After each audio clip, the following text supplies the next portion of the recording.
अरधनवा काटव के लगवे वसरी बड़ी नारद बसकी हमार जेठनी बड़ी नारद बसकी जेठान हमारी। अरधनवा काटव के लगवे वसरी बड़ी नारद बसकी जेठान हमारी। जैसे जैसे जैसे जैसे कई के हम धन कटवली जैसे जैसे कई के हम धन कटवल।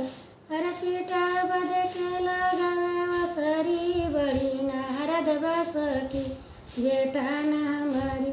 अरे पीटा के लगवे वसरी बड़ी नारद बसकी जेठान हमारी बड़ी नारद बसकी जेठान हमारी।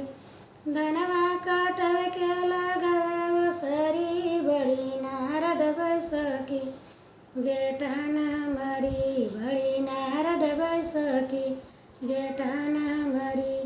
जैसे जैसे कई के हम धन की पीठवानी जैसे जैसे कई के हम धन पीठवानी। अरखनवा बदे के लगवे वसरी बड़ी नारद बसकी जेठान हमारी। अरखनवा बनाए के लगवे वसरी बड़ी नारद बसकी जेठान हमारी बड़ी नारद बसकी जेठान हमारी।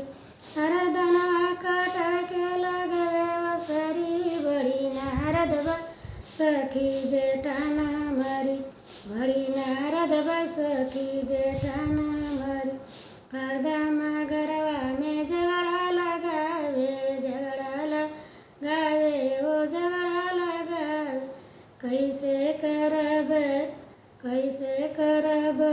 कई बकरी अरे कैसे करब कई बकरी बड़ी नारद बसकी जेठान हमारी बड़ी नारद बसकी जेठान हमारी। अरधनवा काट के लगवे वसरी बड़ी नारद बसकी जेठान हमारी बड़ी नारद बसकी जेठान हमारी।